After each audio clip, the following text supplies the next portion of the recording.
Donc après le premier point, la définition, on passe au second point, qui est en fait l'importance même de cette voiture dans l'islam. Donc on a dit, on va définir ça sur plusieurs points. Dans ce deuxième point, il y a les sous-points. Donc le premier sous-point, c'est dire quelle est la place donc, de ceux qu'on appelle les mustaqimines, c'est-à-dire ceux qui adoptent donc, cette voiture. Alors, leur place est énorme auprès d'Allah. En ce sens qu'Allah dit إن الذين قالوا ربنا الله ثم استقاموا تتنزل عليهم الملائكة ألا تخافوا ولا تحزنوا. Allah dit ceux qui disent notre Seigneur c'est Allah. Donc ils ont cru. Donc ils ont dit avec leur âme, leur Seigneur c'est Allah. Leur cœur a accepté que leur Seigneur c'est Allah. Mais ensuite ils ont suivi le chemin de la rectitude. Ensuite ils ont suivi le chemin de la droiture. Alors Allah dit تتنزل عليهم الملائكة. Donc les anges vont descendre vers eux. Donc au moment de leur mort, ils vont leur dire Allah takhafu. Alors ne soyez pas pris de peur. Wala tahzanu, ne soyez pas attristés. Wa abshiru bil jannati allati kuntum tu'adun. Et ayez la bonne nouvelle du paradis qui vous avait été promis. Et donc, c'est dit combien de fois sera même place est grande auprès d'Allah. Il y a un autre verset, ici, donc le verset qu'on vient de citer, c'est sur Fussilat, surat 41, le verset détaillé, au verset 13. Et dans un autre verset, Allah dit إن الذين قالوا ربنا الله ثم استقاموا فلا خوف عليهم ولا هم يحزنون أولئك أصحاب الجنة خالدين فيها جزاء بما كانوا يعملون. Allah dit ceux qui disent notre Seigneur c'est Allah, ensuite ils suivent le chemin de la droiture, alors nulle crainte pour eux, nulle tristesse pour eux. Il dit ce sont ceux-là les habitants du paradis où ils demeureront éternellement. Jaza'an bima kanu ya'malun. Et cela en récompense de ce qu'ils faisaient, de ce pourquoi ils œuvraient. Donc on dit que ceux qui suivent ce chemin-là de la rectitude sont des gens alors qui ont une place très élevée auprès d'Allah subhanahu wa ta'ala. Donc nulle crainte pour eux. Ils ne seront pas attristés, ils seront les habitants du paradis, car la parce que nous en fassions partie. Alors, comme deuxième sous-point, c'est dit quand on parle de la droiture, comment c'est abordé dans les textes de la révélation, c'est-à-dire dans le Coran et de la Sunna. Vous allez vous rendre compte que quand on parcourt tout le Coran, on se rend compte qu'il y a 4 versets dans lesquels Allah subhanahu wa ta'ala nous ordonne à adopter alors cette rectitude, cette droiture. Et tous ces 4 versets sont des versets mécois. Quand on dit verset mécois, là ça nous amène à entrer dans ce qu'on appelle les ulum du Coran, les sciences du Coran. Dans les sciences du Coran, il y a ce qu'on appelle al-Maki ou al-Madani, c'est-à-dire les versets mécois et les versets médinois. Les versets mécois, ce sont ceux-là qui sont révélés avant l'Égypte, avant l'émigration de Rasulullah sallallahu à Madina. Et les versets donc médinois, ce sont ceux-là qui sont révélés après l'Égypte, après que Rasulullah sallallahu ait fait l'émigration vers Médine. C'est vrai que les savants donnent plusieurs définitions, mais la définition donc, que beaucoup de savants et sciences du Coran ont adopté, c'est cela. Donc quand on dit verset mécois, il ne faut pas voir en verset mécois les versets qui sont forcément révélés à la Mecque. Qu'ils soient révélés à la Mecque ou pas, à partir du moment où ces versets-là ont été révélés avant l'Égypte, l'émigration de Rasulullah sallallahu vers Médine, alors on dit que ces versets-là qui sont mécois. Et quand ils ont été révélés après l'Égypte, on dit qu'ils sont médinois.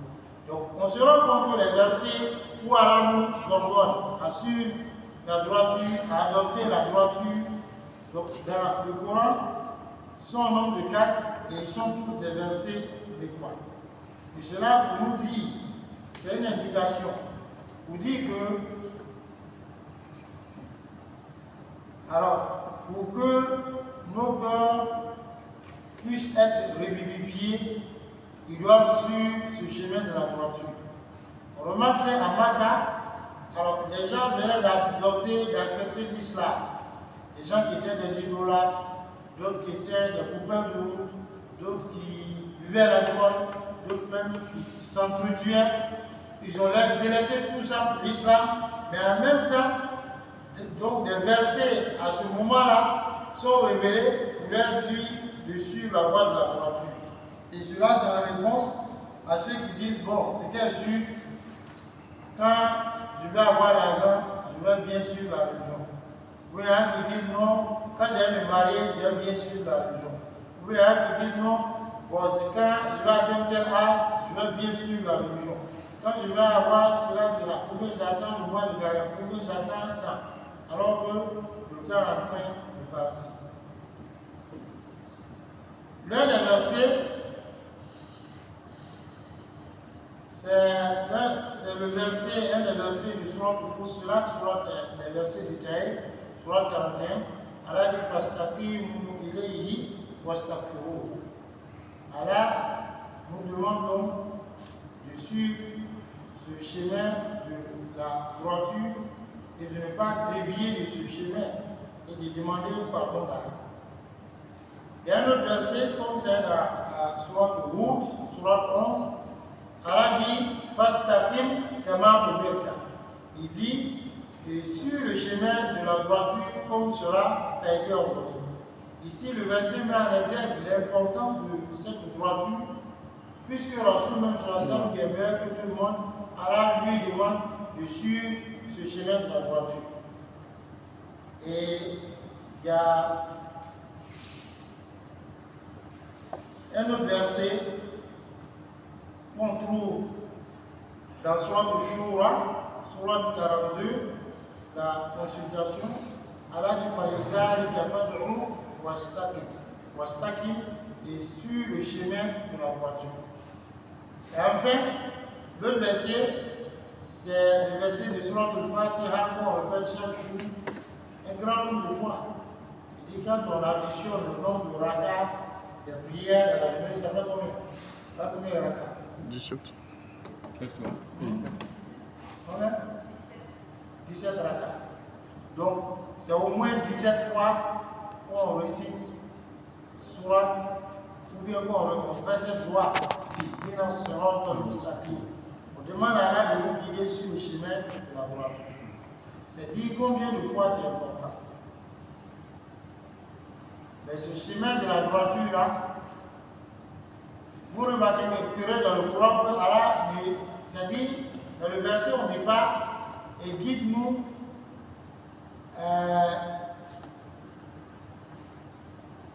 sur le chemin de ceux que tu as guidés.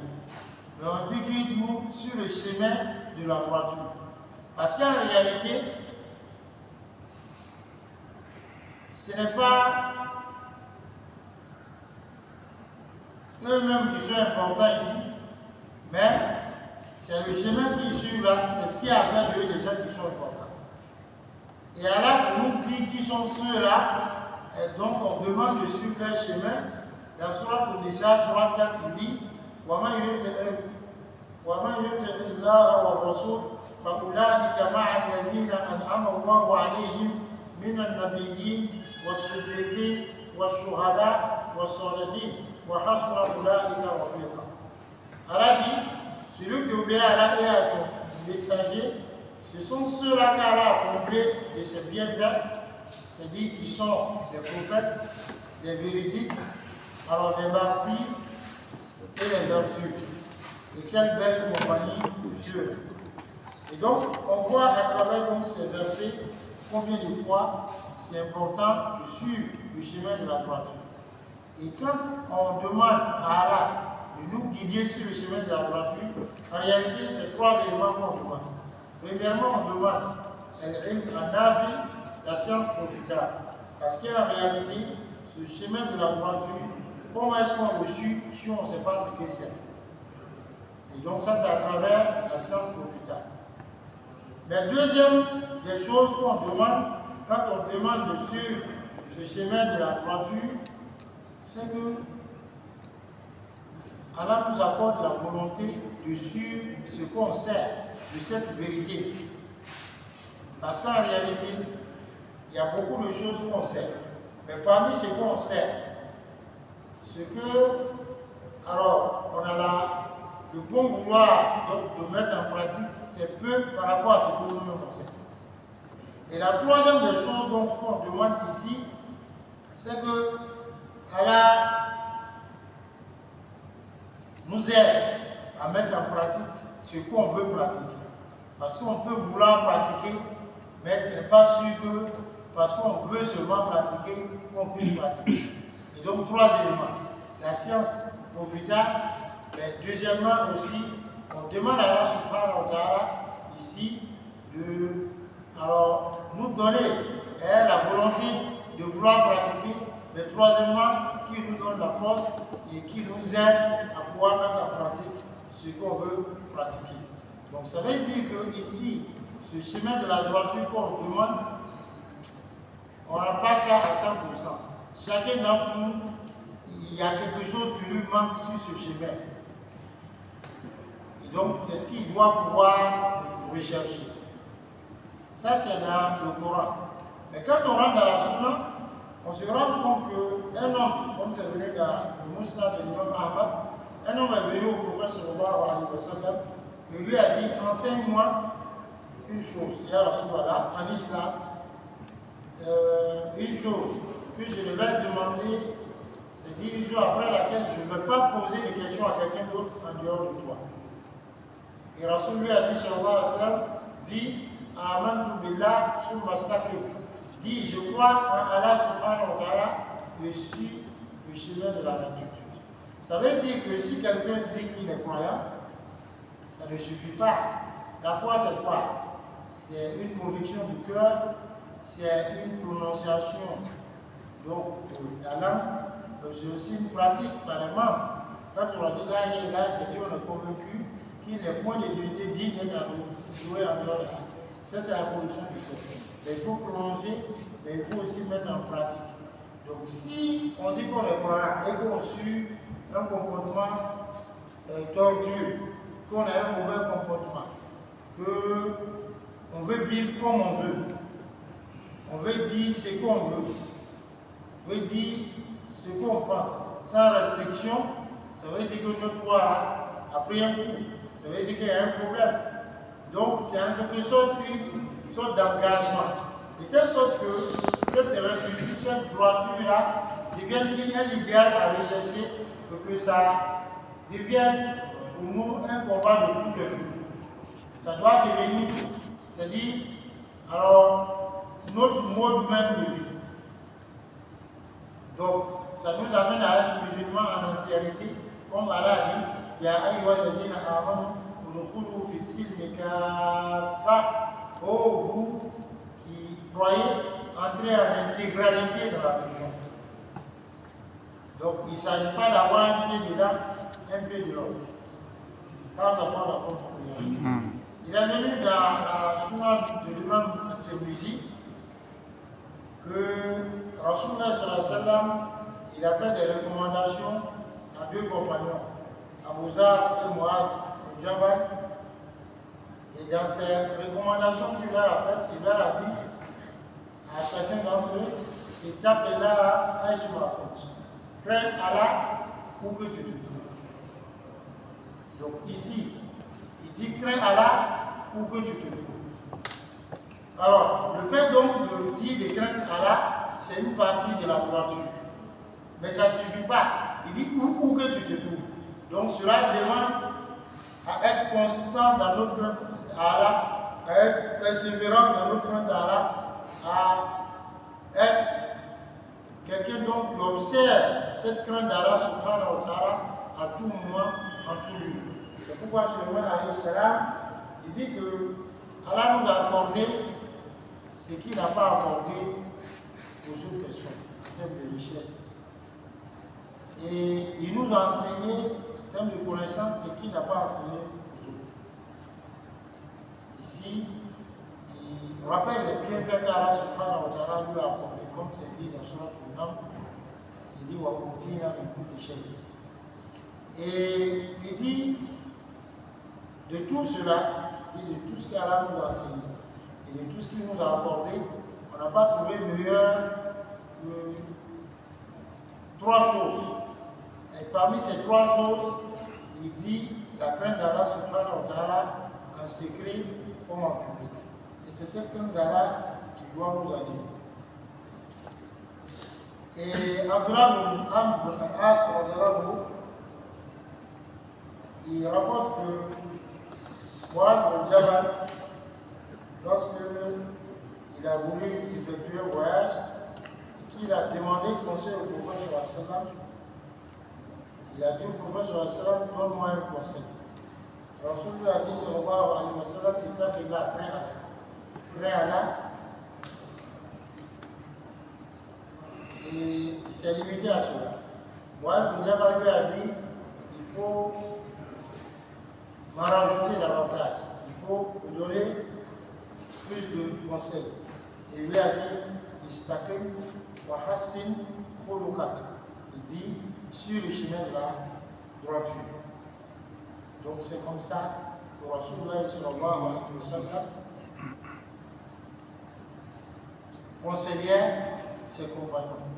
Et donc ce chemin de la droiture là veut qu'on soit constant dans les actes d'adoration, qu'on soit constant dans notre engagement vis-à-vis d'Allah, qu'on soit constant dans notre engagement dans cette association, de telle sorte que même si ce qu'on fait c'est petit, mais comme Rasul a dit, les adorations qui plaisent le plus à Allah, c'est celles que le serviteur peut persister à lui rendre. C'est-à-dire même si c'est petit. Donc il n'y a pas question de faire partie, de laisser une partie. Et c'est à cela qu'Allah prière, et Rasul faisait allusion, lorsque une fois, il a dit, oh Allah, ne sois pas comme un tel qui veillait la nuit en prière et qui a ensuite arrêté de prier. Donc il ne faut pas qu'on soit des gens qui tantôt on est dedans, tantôt on n'est pas dedans. Quand c'est comme ça crée une cassure. Et c'est pourquoi les pieux prédécesseurs, les compagnons de Rasulullah sallallahu alayhi wa sallam, et ceux qui les ont suivis, ceux-là, en réalité, conseillaient ce chemin-là de la droiture. C'est pourquoi l'imam Ibn al-Jawzi, lorsque Rasul dit sur la sallam que les actions les plus aimées d'Allah, ce sont celles que le serviteur peut persister à durant, même si elles sont petites. En commentaire à ce hadith, Ibn Jawzi, il dit que l'action qu'on fait qui est perpétuelle est très aimée d'Allah subhanahu wa ta'ala, plus que celle qu'on fait de façon interrompue. C'est-à-dire, on dit, il y a une journée qui vient, ou bien il y a telle activité. Donc aujourd'hui, il vient, 3 mois après, je ne viens pas. Et puis après, je reviens. Ou alors, on dit, c'est à 8 heures. Je viens peut-être à 11 heures. On est des êtres humains. Il peut y avoir des empêchements. Mais il ne faut pas que, alors l'exception devienne la règle. C'est pourquoi d'ailleurs, vous verrez que Rasul dit sallallahu alayhi wa sallam que celui qui avait l'habitude de lire une partie du Coran, donc la nuit par exemple, tu as l'habitude de lire une partie du Coran, tu n'as pas pu lire cela, et que tu l'as fait entre la prière donc de phase et la prière du jour, on va t'inscrire comme si tu l'avais fait la nuit.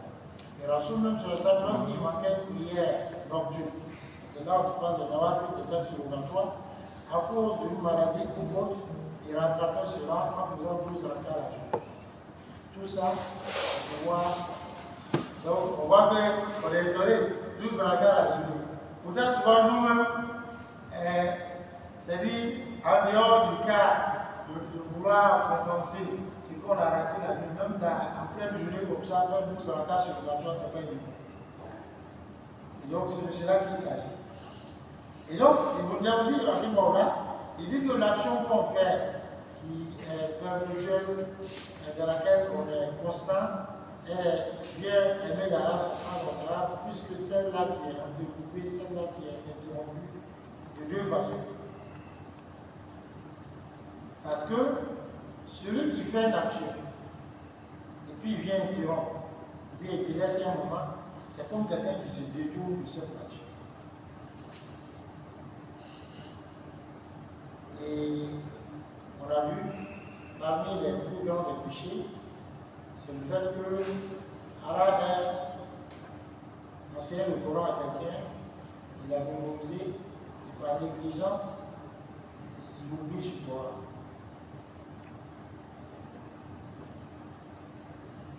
Il devient comme quelqu'un qui n'a pas appris du tout. Et donc voilà un peu le danger d'interrompre une action de bien qu'on a commencé. Autre chose, c'est que celui qui fait l'action, qui est constant, fait l'action de façon persévérante, de façon continuelle, ce n'est pas comme celui qui fait un moment et puis il délaisse. Parce qu'en réalité, c'est par la constance qu'on peut avoir les fruits de l'adoration. Même le travail qu'on fait tous les jours. Nous sommes dans une association, nous sommes peut-être travailleurs au privé, fonctionnaires, tout ça. Vous voyez que chez les fonctionnaires, il y a l'idée d'assiduité, de ponctualité. Et si on n'a pas ça, notre travail, ça ne peut pas produire des effets. Donc c'est la même chose dans les associations, c'est la même chose dans les adorations. Donc il faut se dire que c'est un engagement qu'on a pris vis-à-vis d'Allah. Le début, c'est jusqu'à ce qu'on rentre dans le travail. Et donc, nous exhortons à être dans la constance. Donc après avoir défini c'est quoi donc cette droiture, l'importance de la droiture de verre, qu'est-ce qui souvent est une entrave, donc on aborde à présent le troisième point, qu'est-ce qui constitue un obstacle à cette droiture. Parmi ce qui constitue un obstacle à cette droiture, il y a ce qu'on appelle la shahwa, la passion. Quand on dit la passion, certains voient par exemple, c'est-à-dire ce qui est le péché. Mais ce n'est pas ça seulement. C'est-à-dire, quand on parle de passion, les savants disent c'est un nom qui regroupe, donc qui rassemble tout ce qui tente le Fils d'Adam. Donc ça peut être tes enfants, ça peut être ta femme, ça peut être ton travail, ça peut être donc tout ce qui te tente, de telle sorte que ça te distrait de l'obéissance à Allah, c'est tout ça la condition. Comme Allah l'a dit. Innama amwalukum wa awladukum fitna. Il dit vos enfants et vos biens ne sont une tentation pour vous. Et donc, même dans le cas de l'association, on peut avoir par exemple la journée culturelle comme c'est chaque troisième dimanche. Troisième dimanche. Voilà, un bon dernier dimanche. Voilà, donc du mois. C'est prévu, c'est promis, tout ça. Je peux être là. Je ne fais pas quelque chose qui m'empêche, une maladie, mais je me dis qu'il peut, c'est tout ce que je veux. Oui, par exemple, je vais aller à la télé, où il y a telle émission avant que je ne peux pas rater. Donc, au nom de tout ça, et puis, je ne viens pas. Donc, ça devient une sorte de passion. Je te renseigne qu'il y a des gens, même dans les choses qui sont des choses permises, mais tellement ces choses ont pris le dessus, ça nous empêche d'évoluer. Comme quelqu'un qui veut tellement paraître. Donc, au nom de la recherche de la popularité, de la notoriété, alors cela l'empêche de suivre la voie d'Allah. Bien qu'il sache qu'il y a son bien dans telle ou telle chose, mais il sait qu'à tel endroit, on ne peut pas le voir, il n'est pas là-bas. Mais là où on peut le voir, c'est là qu'il est. Donc, en gros, donc, cette passion-là est un obstacle qui nous empêche donc d'évoluer, de suivre la droiture. Un autre élément, et dans ce point, on verra qu'on a des amis, des connaissances, des compagnons, frères et sœurs donc musulmans qui militent avec nous dans l'association ou qui cheminent avec nous vers Allah subhanahu wa ta'ala, qui ne sont pas forcément de mauvaises personnes, mais qui nous font perdre du temps. Alors que la perte du temps, comme l'a dit le King Mahimola, elle est pire que la mort. La mort, ça nous sépare d'Illah. Alors que la perte de temps, ça nous sépare d'Allah et de nous. Donc regardez comment c'est pire. C'est à cela que vous voyez des gens qui disent, bon, en tout cas, cette année-là, je vais faire l'effort, le Coran, il faut qu'il commence à lire. Mais ça fait 10 ans qu'il dit la même chose. Il n'y a pas de programme. Il se laisse aller dans les choses inutiles. Mais les choses bien qu'étant permises, mais qui ont tellement pris de mesures sur ce qui est obligatoire ou bien sur ce qui est essentiel. Autre chose, c'est nos compagnons. Nos compagnons, nos amis, ceux avec qui on reste. Souvent, ils sont une cause ou un obstacle qui nous empêche donc d'évoluer vers la subhanahu wa ta'ala, d'aller vers cette voiture. Il y a donc les mauvais compagnons, qu'ils soient physiques ou virtuels. Hein? Les compagnons physiques, c'est les êtres humains comme nous, mais ceux qui sont virtuels comme les réseaux sociaux qu'on a. Hein? Souvent, c'est les mauvais compagnons. C'est-à-dire, quelqu'un peut passer 10 heures de temps, voire plus, en train de tourner sur Facebook, sur WhatsApp, sur, je ne sais pas pour apprendre des choses qui nous sont profitables, mais rien que peut-être à liker, rien qui a fait des commentaires sur temps. Hein? Alors que dans ce laps de temps, à tel enseigne que certains même quand la prière arrive, ils sont scotchés sur leur téléphone. Il y en a même qui s'empêchent de travailler. C'est dit tellement, c'est devenu une drogue. Et ça, tout ça, c'est les compagnons. C'est devenu une sorte de drogue. Pour certains même, il est assis à sa lieu de travail, un usager vient scanner sa main, il est tellement scotché sur le téléphone, il ne voit pas. À des entretiens, les gens qui ont perdu comme ça, c'est-à-dire des places que peut-être ils allaient avoir parce qu'ils n'étaient pas concentrés, mais ils sont concentrés sur le téléphone. Donc si on a quelqu'un qui nous vole notre argent, c'est clair qu'on va le détester. Mais si quelqu'un te vole ton temps, c'est qu'il t'a tout volé. Et donc, il faut faire attention. Une autre chose, parmi les obstacles, c'est qu'on ne réalise pas le danger qu'il y a en fait de ne pas suivre cette voie de la voie. Parce qu'on s'est dit, je prie, je jeûne, je fais cela, mais le tout, ce n'est pas ça. Mais tu pries comment? Est-ce que tu es constant? Est-ce que tu es persévérant dans ta lecture du Coran, dans tes prières nocturnes, dans tes prières obligatoires, dans le respect du lien de parenté, ainsi de suite. On dit, bon, dans tous les cas, en tout cas, pendant Ramadan, je fais tout, voilà. Je dirais tout ce qui est fornication, tout ce qui est médisant, tout ce qui est. Voilà. Mais après Ramadan, je retombe dedans. Ça veut dire qu'on est en danger. Et beaucoup de personnes, quand nous avons une bonne main, en réalité, il y a des gens qui font de grandes actions. Ce sont des personnes de bien. Et après, ils obéissent à Allah pendant de longues années, mais après ils meurent sur une désobéissance. Parce que celui-là, il n'était pas quelqu'un de persévérant, de constant dans cette obéissance à Allah. Et puis, la désobéissance, ça ne lui disait rien, il s'est dit dans tout le cas, on va faire le péché, on va. Voilà, après on demande pardon, Allah, il va nous pardonner.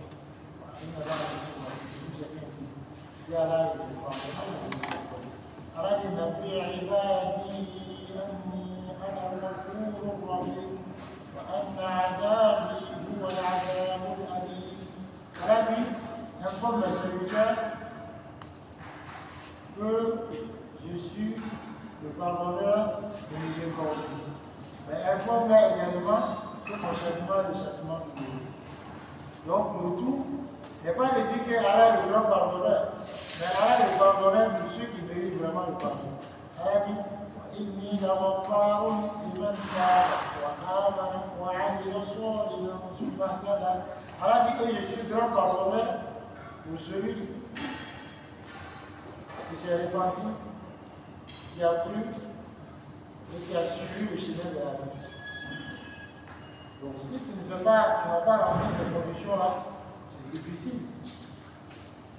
Une autre chose qui est un obstacle pour atteindre cette rectitude, c'est une mauvaise compréhension de ce qu'on appelle al-wasatiyya, c'est-à-dire le juste milieu. Parce que chacun d'entre nous prend le juste milieu. C'est-à-dire que tout le monde est unanime que le fait donc d'être négligent, c'est pas bon. Le fait donc de dépasser les bornes, c'est pas bon. Et c'est le juste milieu qui est bon. Mais la mauvaise compréhension de ce juste milieu-là nous amène à nous éloigner de la droiture. Est-ce que le juste milieu consiste à ne pas assister aux activités d'association ou à ne pas assister aux cours de religion ou à ne pas prendre au sérieux ces actes d'adoration? Ou bien est-ce que le juste milieu consiste donc à tellement faire pression sur sa personne qu'on va au-delà de nos capacités? Chacun parle du juste milieu. Mais est-ce qu'on a cette compréhension du juste milieu? Et ce qui est important, c'est que Allah a fait de nous une communauté de juste milieu. Comme Allah a dit, donc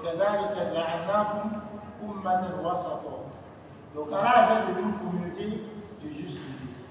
Mais ce juste milieu-là, alors il n'y a pas quelqu'un qui peut le définir comme Rasulullah sallallahu alayhi wa sallam. Donc ici, je veux dire la balance de ce juste milieu, c'est Rasulullah sallallahu alayhi wa sallam et ses compagnons. Donc quand on se rapproche de ce que Rasulullah sallallahu alayhi wa sallam faisait et comment il était, c'est qu'on entre sur juste milieu. Et quand on entre et s'éloigne de cela, c'est qu'on s'éloigne de ce juste milieu. Voilà pourquoi il est rapporté que les gens sont venus chez le prophète sallallahu s'enquérir de comment il faisait ses actes d'adoration. Donc, quand les épouses de Rasoul sallallahu l'ont informé, ils ont trouvé que, mais qui sommes-nous? Si Rasoul même sallallahu voilà ce qu'il fait, alors que Allah lui a pardonné ses péchés et passé à lui. Et nous autres, à quel niveau nous sommes? Donc, il y a un qui dit, bon, moi je vais passer toute la nuit à prier. Il y a un qui dit, je vais passer toute la journée à jeûner. Il y a un qui dit, lui-même ne va pas se marier. Quand Rasoul sallallahu a entendu ça, il dit, ah, c'est vous qui avez dit telle et telle chose. Il dit, oui. Rasoul dit, sallallahu, quant à moi, je suis le tout Dieu dans vous. Et j'écris à la plus que vous-même, mais je me suis marié sur une partie de la Bible, je laisse une partie. Je gêne et dit, celui qui se détourne de ma voie ne va pas. Donc, c'est juste milieu là qu'on va atteindre, c'est Rasulullah sallallahu qui a montré. Plus on se rapproche donc de ce que lui faisait et de comment lui il est de son état et de l'état des compagnons nous. Donc alors à ce moment, on se rapproche du juste milieu. Plus on s'éloigne donc de leur état on se loigne du juste milieu. Et parmi les obstacles donc, qui entravent notre cheminement vers la droiture, c'est les mauvais exemples. Et comme Rassoul Sossam a dit, il dit que le bon compagnon est comme le vendeur de parfum. Tantôt, tu fumes de la belle odeur, tantôt, tu peux l'offrir ce parfum pour faire la chanson. C'est-à-dire, à tout moment, à tous les endroits, il y a un bienfait pour toi. Quand ton nouvel compagnon, c'est comme le forgeron. Si tu n'as pas brûlé les habits avec le feu de la forge, c'est-à-dire c'est la mauvaise odeur que dégage la forge va te gêner. Quand tu apportes la porte de Et pour finir, donc, le quatrième point, c'est-à-dire quelles sont les causes qui peuvent nous amener à suivre ce chemin de la droiture. Premièrement, il y a la Kawa de retour à là. Elle a dit, il y a Matou, il a mis un nouveau donc il dit, revenez vers Allah, repentant, pour vous, tout le croyants. Et le repentir, on doit le faire à tout moment de notre vie. Le repentir, ce n'est pas pour ceux qu'on dit qu'ils sont à côté de la famille, mais c'est pour nous-mêmes qui voulons suivre la voie de la droiture, on a besoin de repentir. Parce que toujours est-il que ce cas-là nous ordonne, on n'arrive pas à tout faire. Et même si on fait, on ne le fait pas comme ça doit être. Donc c'est dire qu'on a toujours une imperfection, donc il faut se repentir. Deuxièmement, c'est ce qu'on appelle le Murakaba. Le Murakaba, c'est le contrôle permanent d'Allah. Il dit que partout où on est, où on se trouve, Allah nous voit, il nous entend, il nous observe. C'est ce que le poète dit, Isama Khalauta, Ya Allah, Khalata Kou, Khalautu, Walakin Kum Alayya, Kul Alayya wa Kou, Walaka Sabal Allah Yalfa Sa'a, Wa Annama Tufi Alayya Kou. Il dit chaque fois que tu te retrouves seul, un jour, durant ta vie, ne dis pas que je suis seul, mais dis qu'il y a un veilleur, il y a quelqu'un qui me surveille. Et ne pense pas que Allah subhanahu wa ta'ala est insouciant ou inattentif pendant un moment. Et ne pense pas aussi que ce que tu caches à Allah subhanahu wa ta'ala peut être caché à Allah subhanahu wa ta'ala. Ce que tu essaies de cacher à Allah ne peut pas lui être caché. Parce que et donc, parmi une grande des choses qui nous empêche de désobéir à Allah, qui nous amène à cheminer vers Allah, c'est donc de sentir cette présence d'Allah, de savoir où qu'on soit, où qu'on est, Allah nous voit, il nous entend, il nous observe. Imaginez-vous un instant les feux rouges, bien tu vois quelque part, dis attention. Cet établissement est sous vidéo surveillance. Comme souvent on voit les caméras partout. À partir du moment où on dit ça, tu observes tous tes gestes, tous tes faits, tout tes. Voilà. Même ce que tu vas dire, tu vas dire. Ça, c'est les hommes. Alors qu'Allah, les gens, nous sommes des hommes qui viennent dans votre art, là, il y a tout. C'est-à-dire, ils évoquent Allah jour et nuit. C'est-à-dire, ça, le vie. Ils ne dorment pas, ils ne mangent pas. Donc, quand il dit, monsieur. Troisième des choses, c'est un muhasaba, le fait de se faire le compte à soi-même. Ça, c'est important pour pouvoir cheminer vers Allah. Le musulman peut voir son cheminement vers Allah comme un commerçant. Alors, les actes qu'Allah a rendus obligatoires, il voit ces actes-là comme le capital même de son commerce.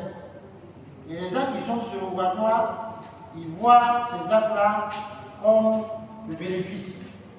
Et donc chaque soir, chaque nuit, il fait ses comptes. Comme Omar le disait il dit, faites-vous des comptes à vous-même avant même qu'on ne vous la fasse.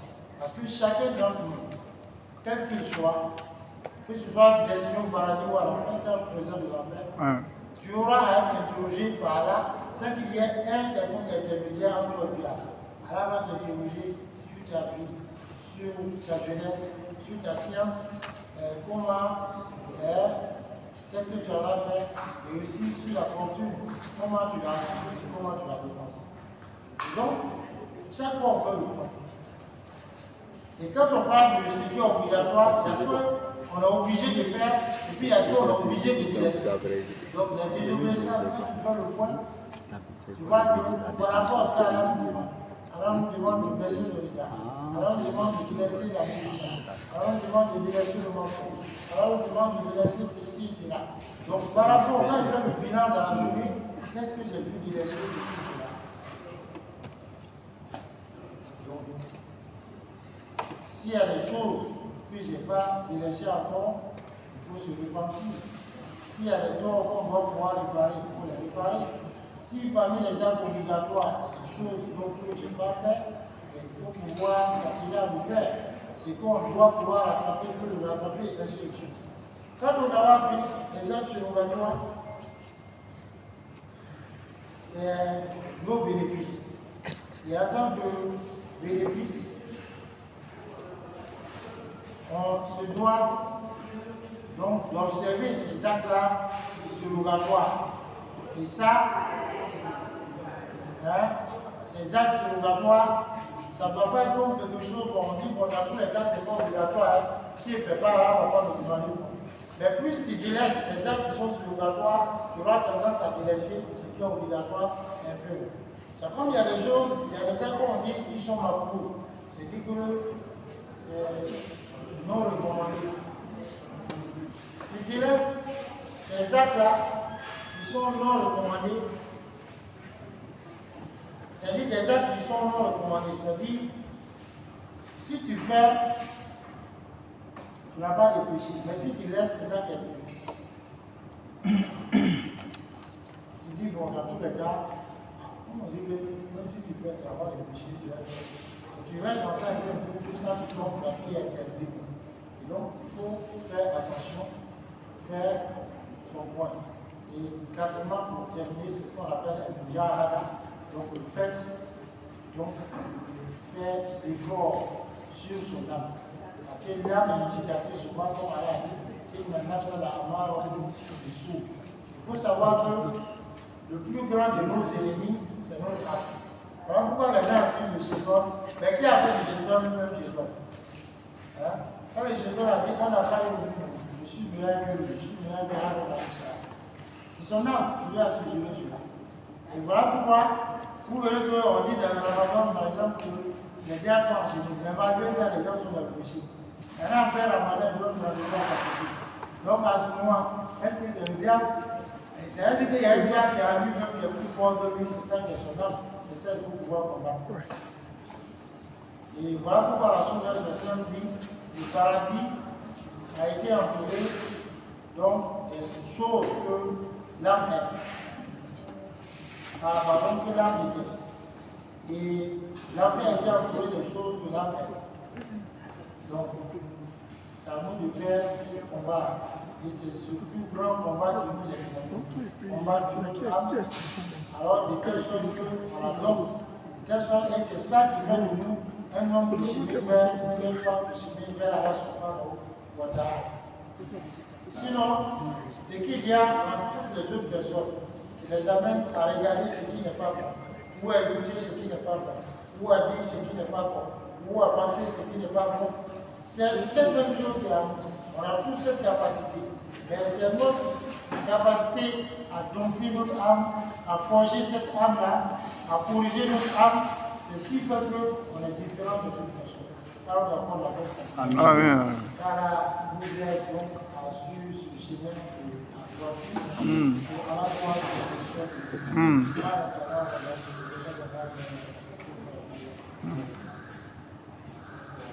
Je pense avoir